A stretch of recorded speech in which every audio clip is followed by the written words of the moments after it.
This statue begs the question, if you vanquished all of your enemies, would you sit on a throne of their dead bodies?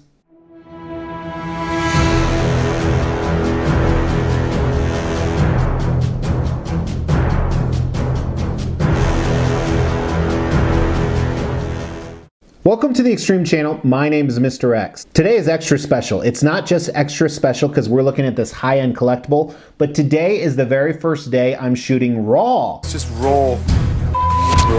What I mean by that is, if you're unfamiliar, we actually have membership here. Right now there are people watching me uncut. They're getting to see all of these bloopers. They're getting to see me when I strip down naked in between the takes. So if you're interested in that, go check out this video right here.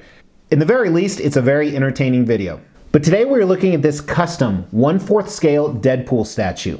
And this is Deadpool on a throne. I believe it's Deadpool Kills the Marvel Universe, which I may be wrong, but I'm sure I'll be corrected. And this is a piece I've had for quite a while. I'm reviewing him because I'm actually redoing some of my throne collection. And if you want to know how I'm doing that, again, I'm going to push that membership on you, baby. These are sales techniques. I actually just filmed a video for members only of exactly what I'm doing with the throne collection. But this is a high-end collectible. It's a statue that costs anywhere from $800 to $2,000 depending on how much of a sucker you are. I think I paid around $1,000 shipped for him, and I don't remember the edition size. This is a custom. It's from a custom group I bought many pieces from. Actually, at the very end of this video, I'm going to throw up links to all the other pieces I bought from this custom group, or at least some of them, and a few of them are throne pieces, or at least one of them is. But they traditionally only do an edition size, which is how many they make. They usually only do about 50 or 60, and I assume that is the case here. The reason I don't know for sure, usually they put it on the bottom of the base of the statue. The base is missing, which we're going to talk about during design. But before we do that, we are doing some giveaways. We're giving away these two Venom statues. Make sure you've liked this video, you've subscribed to the channel, and you've hit that bell notification. So stay tuned till the 10,000 sub giveaway, and in the meantime, we're giving away extreme prizes or extrizes. All you have to do is comment on a video. The more videos you comment on, the more likely you will win. So we're going to go straight to a review for this guy, and we're going to review him using the extreme scale. It's 1 through 5 scale, or a T through X. T or 1 on the far left means trash, it's horrible, and X or 5 on the right means extreme. And the first category we're going to look at is concept of this piece. And this particular custom group, whenever they do stuff, usually their concepts are awesome, and this is absolutely no exception. So when you think of Deadpool, him and Wolverine, both healers, and there's that age-old argument, who would win, Deadpool or Wolverine? Throw that in the comments, who you think would win. I'm partial to Wolverine because I like him a little bit better, and he has claws, which who wouldn't want claws? Here you have Deadpool. He has defeated all of his enemies, or at least a lot of popular Marvel enemies. And there's so many different ones we're going to look at for a second. And he has made a throne of their bodies. Some of the pieces are in the throne itself. Some are sitting next to it. Some are custom stuff that I have actually added from other statues or created myself.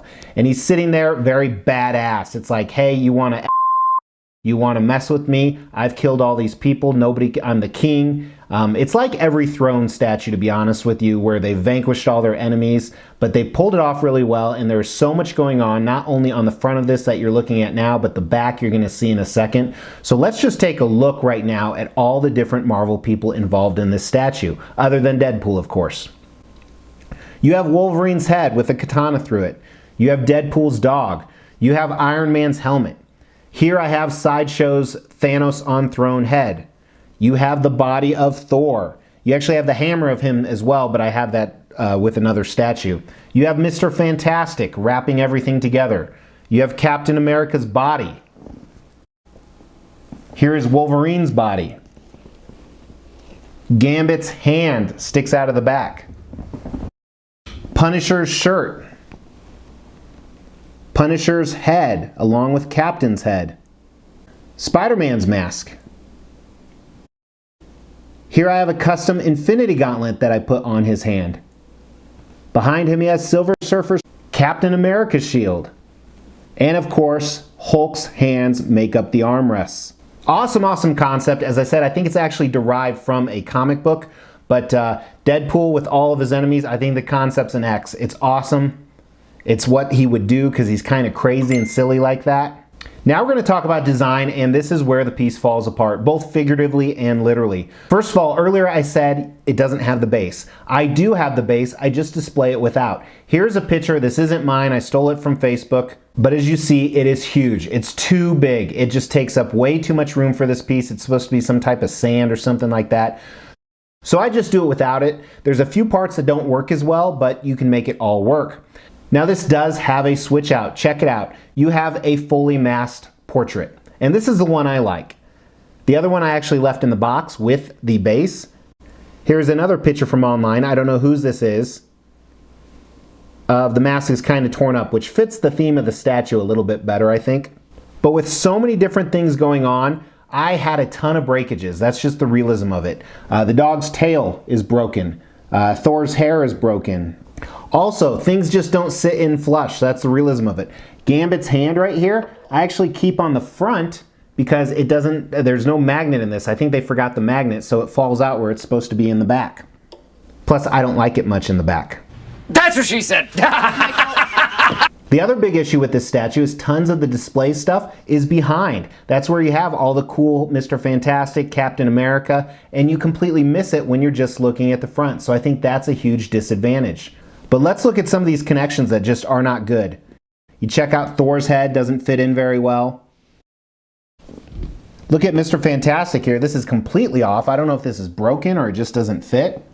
And a couple other small things on here. So I definitely have to give them a little bit of points on the design because there was a lot done here. So I can't give them a T for trash, but I think it's ugly. It's a 2 out of 5 on the design. Let's get the dimensions for you really quick, and this is kind of difficult because things jut out everywhere, but I would say it's probably 23 inches wide at the widest part.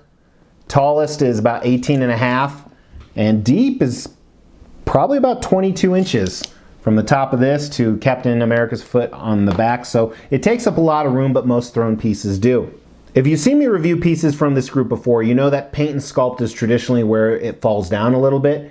And sadly, it did happen here again. I know a lot of people that have this piece have had it repainted, and I can definitely see why. Maybe down the road one day that's what I'm gonna do, because with some of the broken pieces and issues, I don't think I could sell it for a good value. Plus, it is a cool concept. But let's dive into the paint and sculpt, and I'm gonna kind of jump around here because it would just take forever to focus on so much stuff. So I think the paint and sculpt on a lot of pieces is mediocre at best. Like, look at Thor's face. Not good at all. The skin tones, the shading, the differentiation, and the details is just completely missing. Check out the arm over here. Again, I'm not a big fan of the texturing on this, the color they chose. Wolverine's portrait, again, look at his face. A lot to be desired. The blood effect's okay. But then there are some parts that are really good. Like, check out Captain America in the back, his legs, some good texture on his pants. The musculature on him, and you're going to see it on Deadpool as well, isn't the best. Look at Mr. Fantastic. I like what they did with the paint here, the shading in it. Hulk's hands look good. I think they did a nice job on those. I like the veins you see in them. I think the texture, that rough skin on Hulk looks really good. The green coloring. His blood is ugly, but the green color of the skin is right. Check out Wolverine's costume here. Again, some questionable stuff. Reed Richards' head. It's okay. I like how much dirt there is all over the place. Shows that he was just in a battle, and you're going to see that actually in Deadpool, which is the perfect segue. So throughout Deadpool, his costume has all this black shading in it, and I don't think I'm a fan of it. If it was meant to be due to battle, I think it was smart, but I don't think it was. I think it was just trying to shade in his costume a little too much, maybe to add some contrast to the statue. So I'm not a huge fan of that. A lot of his accessories that are on here, they look okay. The leather doesn't look like real leather, but the paint job is decently clean at least, where it's not bleeding over into the extra accessories. But I think there's a little bit left to be desired in the sculpt. Deadpool's anatomy is kind of all over the place. I'm not a fan of it. It's way overemphasized in certain places. Like, look at his bicep right here. That is just weird. I mean, he is a very fit, muscular guy, but that just doesn't follow. I do like the accessories on his chest and belt. I know I'm kind of jumping around here, but it's hard to stay focused with so much going on in this statue. It may be almost too much that's going on. So I'm going to do something a little bit different. Right now, I'm going to show you all the close-up video of the paint and sculpt. I usually do that a little bit more towards the end after I rate it, but just to give you a better idea. So check it out.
So because we're faced with a statue that has some stuff that's really good and some stuff that's really bad, both in the paint and sculpt, I think it kind of falls in the middle, and we're gonna rate them together. It's a 3 out of 5. It's a very nice for both the paint and the sculpt on this piece. It's nothing phenomenal, but thankfully I think the concept gives it quite a bit of weight. But then again, the design knocks it down some. So overall, when I look at this piece, is my overall gut feeling, I think it's a very nice piece. It's 3 out of 5. It's nothing amazing. It's not a rail. If you're doing a throne collection, it's great to have. There is another custom Deadpool on throne that is amazing as well. Check it out right here. I believe this is called Game of Thrones. So I do like this piece. I'm glad I have it. I'm glad I have a Deadpool in my throne collection. I have a huge throne collection. Check out some of my other throne videos. I really appreciate you guys watching, and I will see you next time. Until then, take care.